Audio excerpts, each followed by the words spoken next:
Eu só faço aquela musiquinha pra gente abrir o Paulão. Já já falo com vocês, gente.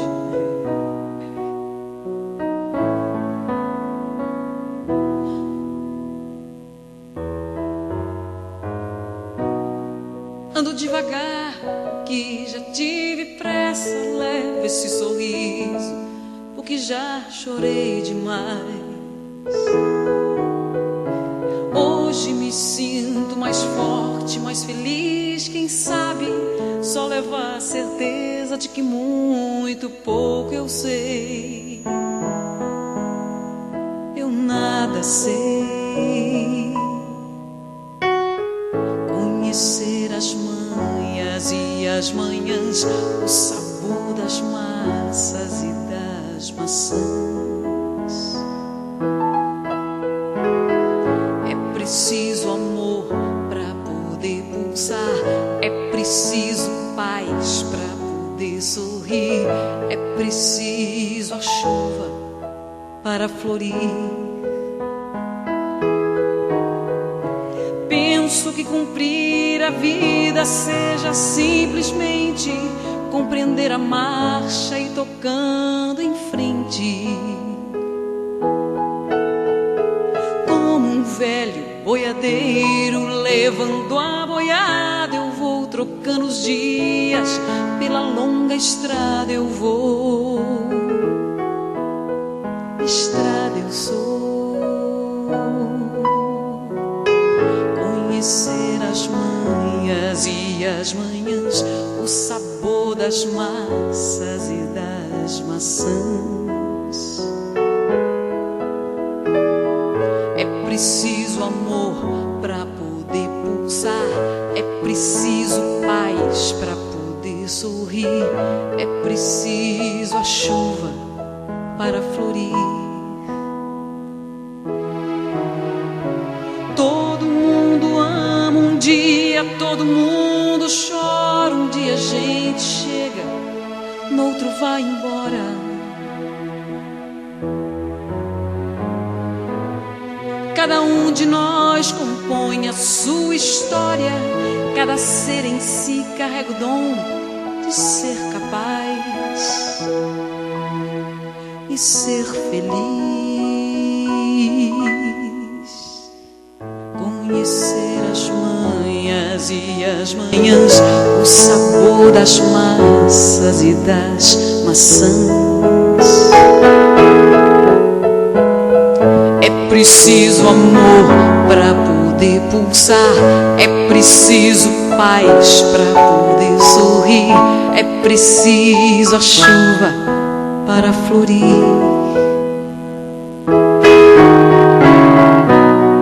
Ando devagar porque já tive pressa, levo esse sorriso porque já chorei demais. Cada um de nós compõe a sua história. Cada ser em si carrega o dom de ser capaz e ser feliz.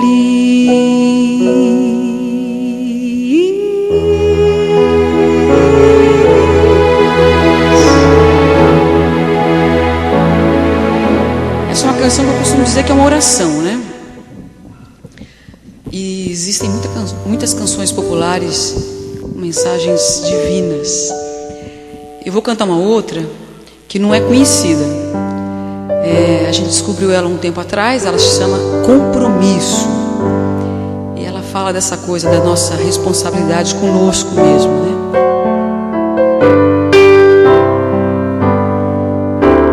A gente tem um compromisso com a verdade.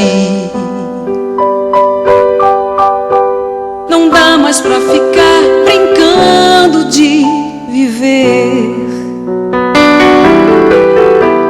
Tô muito afim da minha verdadeira identidade. Bateu em mim uma vontade de me conhecer. A gente tem um compromisso com a vida. Passo o tempo e tempo a gente não desvenda os seus mistérios. Parece muita ousadia, muita pretensão, mas é meu coração quem pede, eu tô levando a sério. Quero saber de onde venho, quero saber pra onde vou. Não posso passar pela vida sem saber quem sou. Quero sentir dentro de mim todo o universo em ação. Quero sentir o amor profundo no meu coração. A gente tem um compromisso com a verdade. Não dá mais pra ficar brincando de viver. Tô muito afim da minha verdadeira identidade. Bateu em mim uma vontade de me conhecer. A gente tem um compromisso com a vida. Passa o tempo e a gente não desvenda os seus mistérios. Parece muita ousadia, muita pretensão, mas é meu coração quem pede, eu tô levando a sério. Quero saber de onde venho, quero saber pra onde vou. Não posso passar pela vida sem saber quem sou. Quero sentir dentro de mim todo o universo em ação. Quero sentir o amor profundo no meu coração. Meu coração.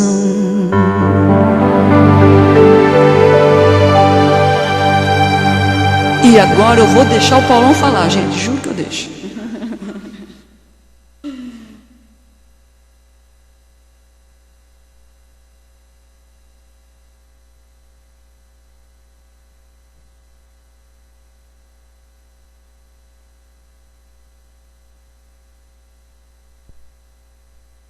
Oi.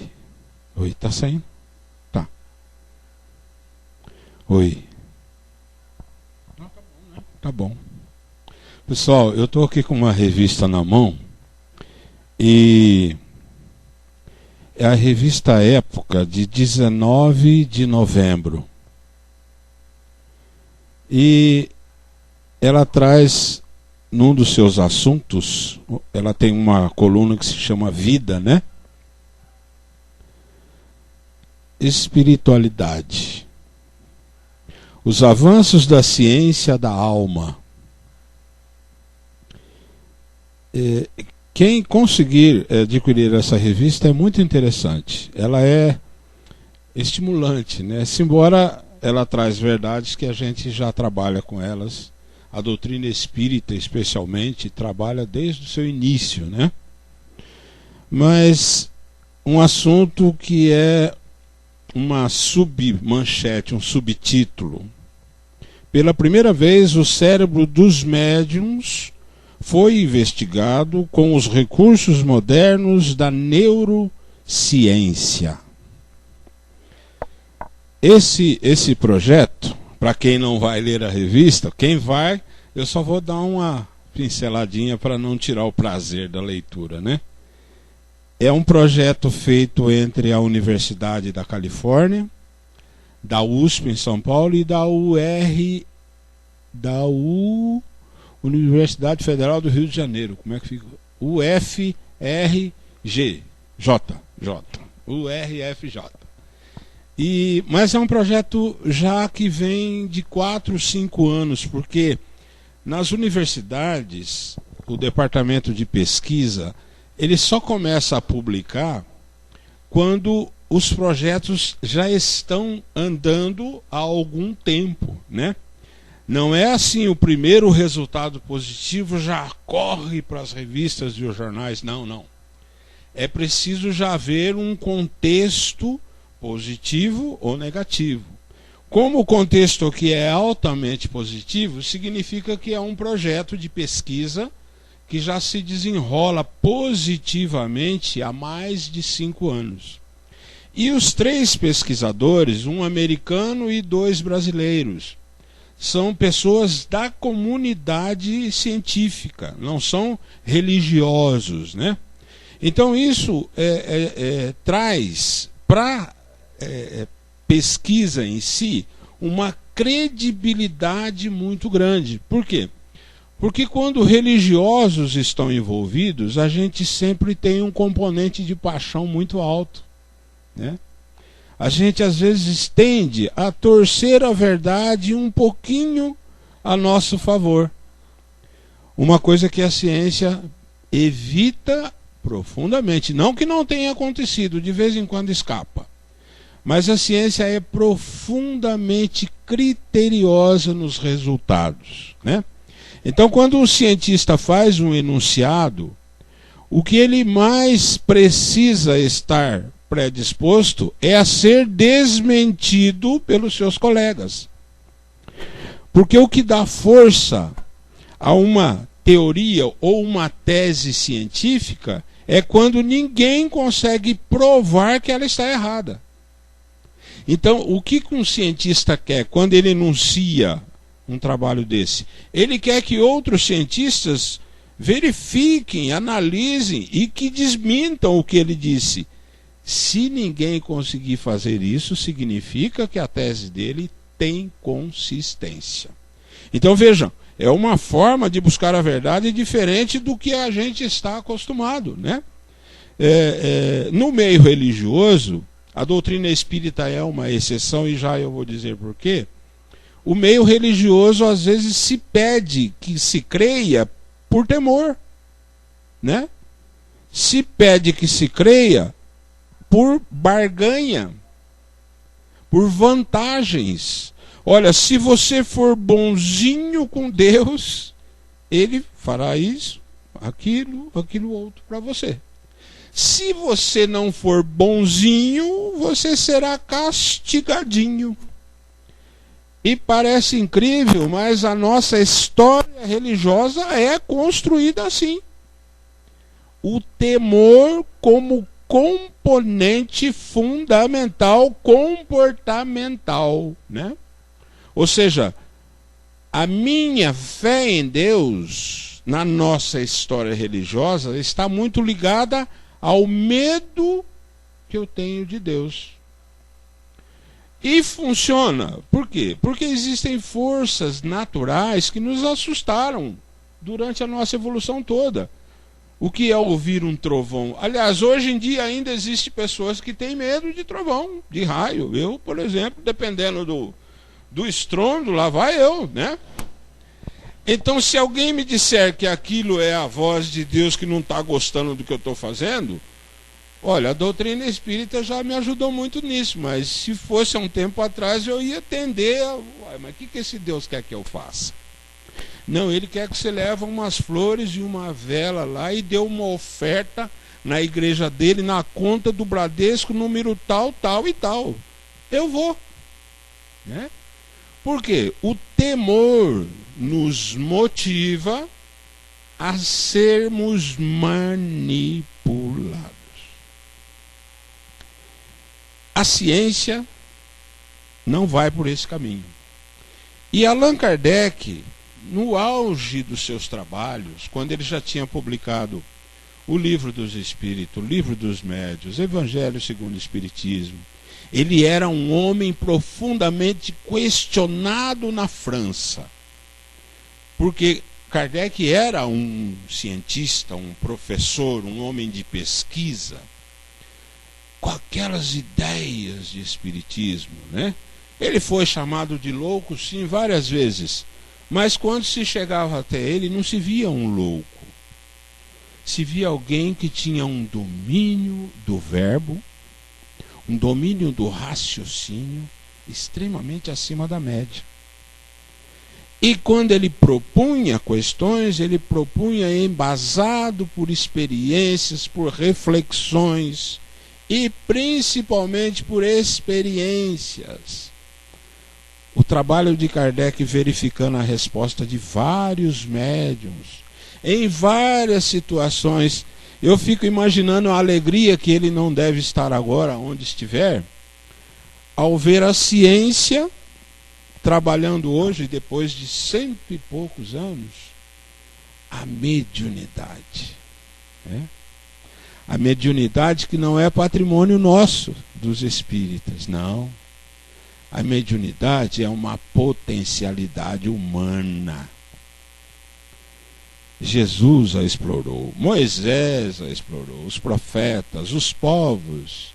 Se você vai a uma aldeia onde estão lá os nativos desligados de qualquer conceito de civilização, eles têm lá o feiticeiro, tem o cacique, lá está o poder político e o poder religioso, né? Então a mediunidade é uma potencialidade nossa de seres humanos. A propósito, o assunto que a Patrícia propôs, forças da alma. Então nós vamos desenvolver um pouquinho hoje, porque as forças da alma são quase tão infinitas quanto nós mesmos e quase tão desconhecidas quanto nós mesmos. Então a gente vai arranhar esse assunto e voltarmos quando você bem entender, quando a comunidade bem entender, porque é um assunto apaixonante simplesmente porque fala de nós. As nossas forças que Jesus já conhecia, né? Jesus, dentro do possível, nos despertou. E quando ele disse aquelas palavras que muitas coisas ainda tenho para vos dizer, mas não as entenderia. Entre essas muitas coisas, fatalmente está lá as forças da alma. Forças que nós dispomos, que é patrimônio do indivíduo que cada um de nós é, mas que, como aprendizes nessa escola divina que é o universo, a morada da casa do Pai, a casa com muitas moradas, nós estamos aqui aprendendo pela dor, pelo prazer, pelas dificuldades, pelas conquistas, pelas alegrias normalmente pequenas, pelos sofrimentos normalmente grandes, tudo condizente com o instante evolutivo ao qual estamos filiados, né? Nós somos mais vítimas do desequilíbrio, do sofrimento, da necessidade, porque o nosso estágio é condizente com isso. Mas essas forças que arregimentam, que movimentam, que dinamizam a nossa alma, nos faz questionar até quando, até onde? Sendo que o manancial de possibilidades, né, o manancial de força, de energia, está conosco desde o início, desde sempre. Então, uma das forças da alma, e por que eu estou ressaltando alma? Porque Kardec coloca de forma didática que alma é um espírito encarnado.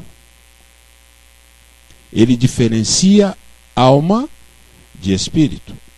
Os nossos irmãos de outros credos cristãos não, né? Os nossos irmãos da Igreja Católica, eu vivo citando a Igreja Católica, viu gente? Não se incomode não.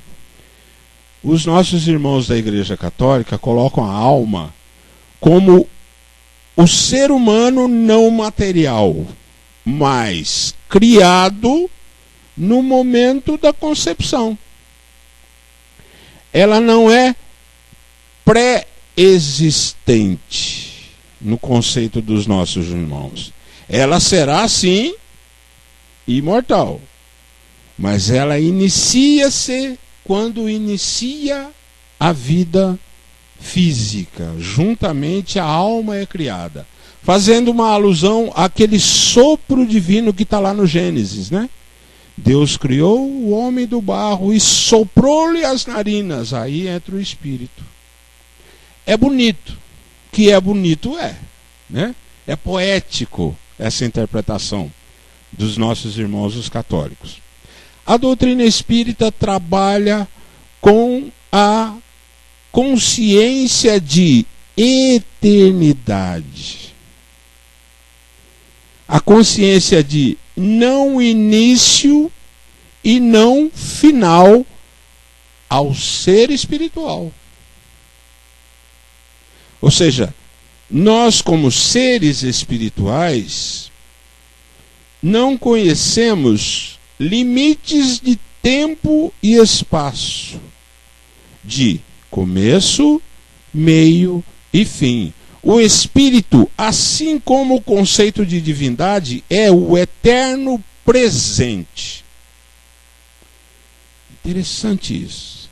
Porque depois a filosofia chegou a instantes que a felicidade está muito ligada ao ser humano que consegue a maior parte do tempo se manter no presente.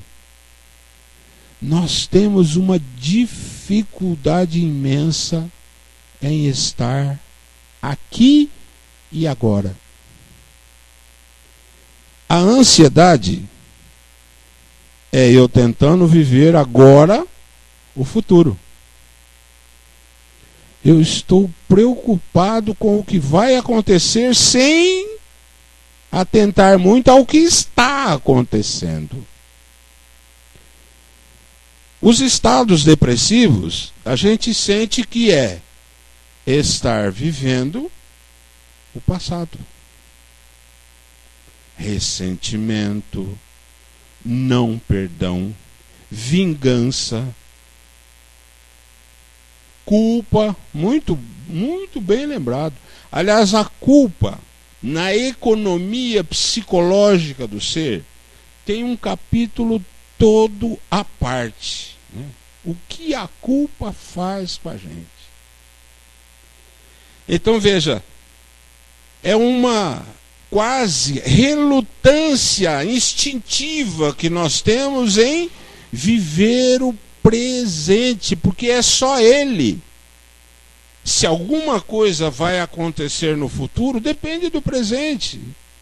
Então, a ansiedade é uma fuga do aqui e agora. E a culpa, o não perdão, a depressão em todas as suas formas, é um preferir o passado do que estar no presente. Pois bem, nenhum desses dois estados, futuro ou passado, nos leva à felicidade. A felicidade é viver o aqui e agora. Interessante que é ser espírito. Espírito não tem futuro.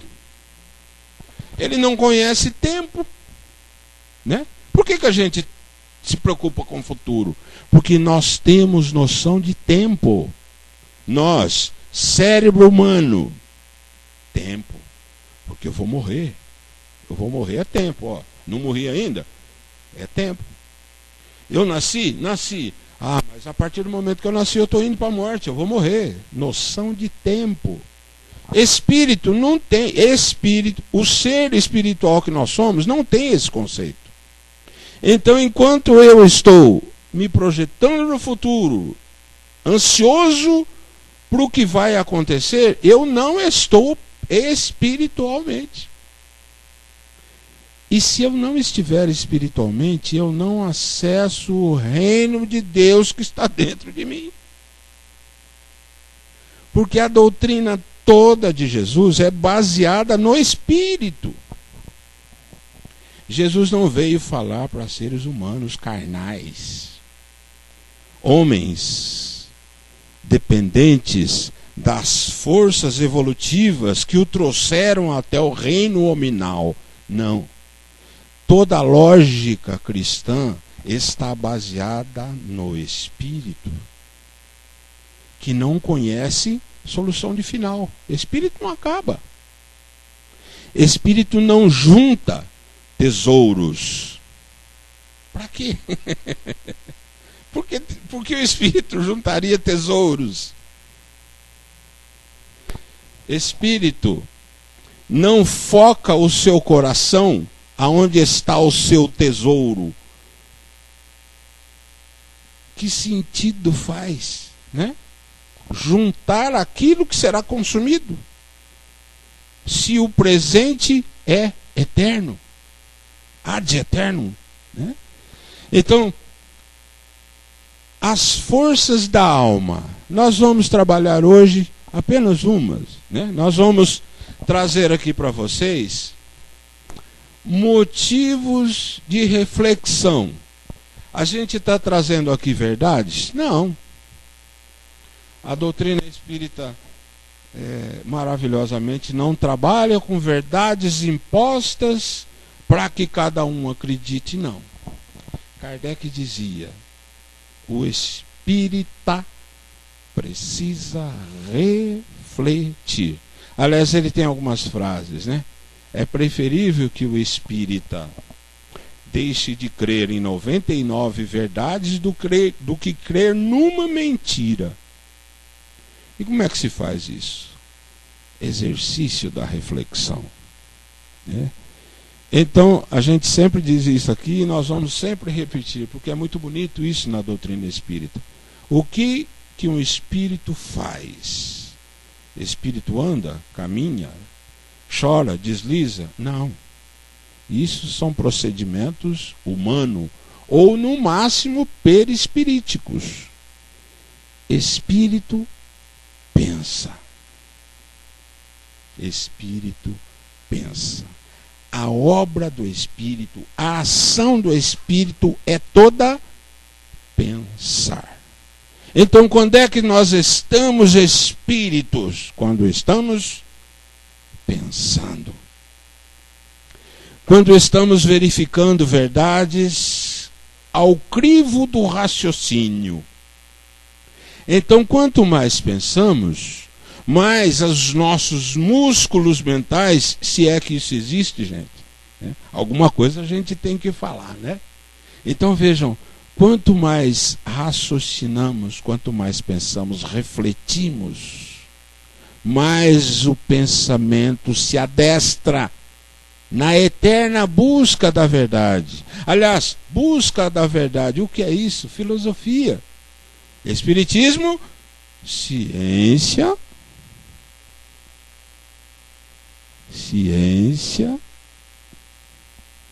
filosofia, busca da verdade e religião, né? Então, nesse encontro que estamos aqui, estamos o quê? Cutucando-nos espiritualmente. Porque o dia a dia nos convida a ações humanas. Subsistência, né? Amparo aos menores, futuro, construção, ligação com a sociedade à qual estamos vinculados, não é?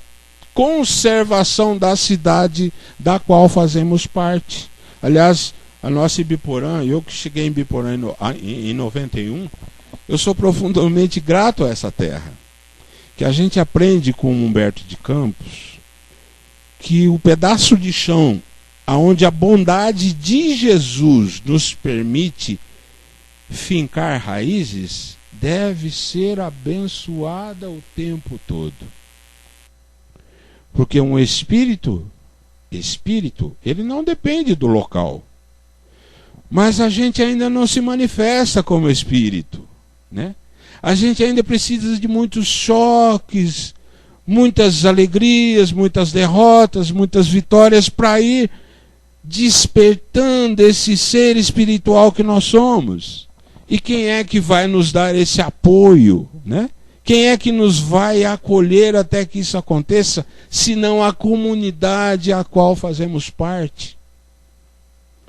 Ibiporã hoje, aproximadamente 80 mil pessoas, 90, 100, menos, 50 mil. Então, mas essas 50 mil pessoas, se nós analisarmos, nós estamos mais intimamente ligados a elas, né? Porque é de onde a gente tira o nosso contexto social, que é uma das coisas que a gente mais precisa para a nossa convivência. A grande ferramenta do despertar espiritual. Um dos seminários mais importantes que eu vi na casa, né? Quando o Davi trouxe obsessão. E no seminário de obsessão ele trabalhou a convivência. Quer dizer, o que é a convivência?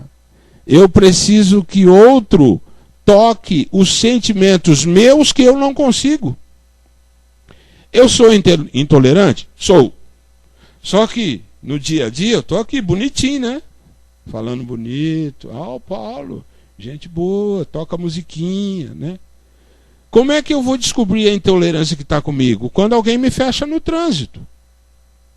Como é que eu vou descobrir a intolerância que está comigo? Quando eu estou na fila do banco, alguém chega e fura a fila. Quando alguém chega e diz, ô negão, ô corintiano, aí o sentimento que está ali quietinho, guardadinho, que eu nem percebo, vaza. É a mãe, é hora de eu parar. Olha só o que estava aqui dentro que eu não sabia. Porque quem está sendo intolerante? O que cutucou? Não. Intolerante está aqui, né? Mas aí o que acontece nessa hora? Eu revido, descarrego nele toda a força da intolerância que está aqui, e a culpa é dele. Eu continuo o santinho. E se alguém fala, você é intolerante? Não, eu não sou. É que ele me ofendeu. Eu fiz o que qualquer pessoa com sangue na veia faria. Não sou intolerante. Aí o que acontece com a intolerância? Ela volta para o lugarzinho. Ela é produto de perispírito. Ela não para. Ela volta para o lugarzinho dela e estou eu de novo na minha carinha bonita, bonzinho para todo mundo, até que outra ocorrência dessa aconteça e vem a intolerância de novo. E por que ela está aqui? Porque ela foi construída por mim nas minhas várias encarnações. Jesus vai entrar aqui para mudar ela? Não foi ele que fez? Eu tenho poder para fazer isso? Mais do que poder, eu tenho obrigação. Então quem é que vai entrar aqui dentro e transformar essa intolerância em sentimentos mais elevados? Euzinho. Tarefa minha. Impostergável, intransferível. Não é o pastor da minha igreja, não é o padre ao qual eu... Não é o médium no meu centro, não é o Manolo vindo, não. A minha intolerância terá que ser trabalhada por mim. E olha que às vezes eu fico 4, 5 encarnações para mexer num sentimento. E aos olhos da sociedade, o dia que eu morrer, né, vai estar lá as pessoas, puxa, mas o Paulão, gente, olha, que homem de ouro, gente boa, santo, não tinha boca para nada. Aqueles que já têm um pouco mais de consciência, ele fala, não faz isso, gente, eu estou vendo a porcaria que eu sou aqui, eu não sou nada disso que vocês estão pensando. Se sente mal, né? Porque veio para a encarnação para cuidar disso. A programação reencarnatória foi para modificar. A gente não vem aqui para outra coisa. Por quê? Porque esses sentimentos nos oprimem. É esses sentimentos que nós carregamos aqui e não sabemos mexer com eles, que a convivência que o Davi tão bem trouxe, a convivência com o outro, nos possibilita tocá-los.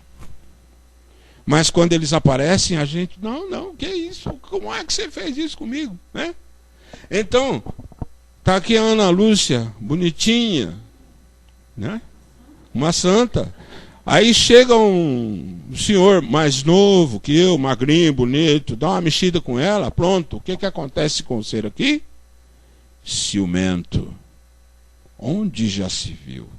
Você tá dando bola, uau. Ciúmes, tá aqui, né? Ciúmes, sentimento, tá aqui. Mas eu coloco a culpa nela. E no outro que mexeu com ela, talvez.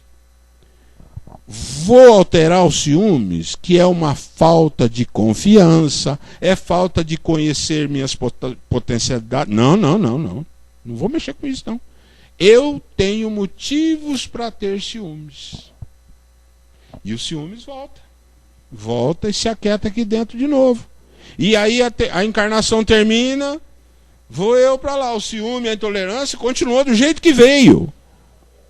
Mas aí os mentores, né, os espíritos de luz conseguem outra vida na carne. Vem eu de novo para cá, para a carne, crescer. Cara de bonzinho outra vez. Né? E assim o ciclo se repete. E a tal da força da alma não se manifesta. Mas por que ela não se manifesta? Porque ela está encoberta por uma massa de sentimentos que não são trabalhados. E olha que existe em nós um mecanismo maravilhoso que faz as situações se repetirem, para ver se a gente um dia cria coragem e enfrenta-se. Não é enfrentar o outro nosso problema. É enfrentar a obra que está aqui dentro, né? Então, se eu sou intolerante, eu estou sempre encontrando alguém que faz a minha intolerância vazar. É azar? Não. É que a intolerância precisa ser resolvida. Por caridade do sistema, eu estou sempre tendo motivos para ser tolerante. Se eu sou pessimista, eu estou sempre encontrando motivos para ser pessimista. Mas são os motivos que estão errados? Não. Existe em mim uma força que busca, através da convivência com os meus irmãos, busca a necessidade que eu tenho de vencer o pessimismo. E essa força é tão poderosa que a gente imaginava, né? Se eu tenho que morrer no desastre de avião, quem é que me leva para o desastre? Será que existem espíritos lá cuidando da... O mecanismo é muito mais inteligente que isso.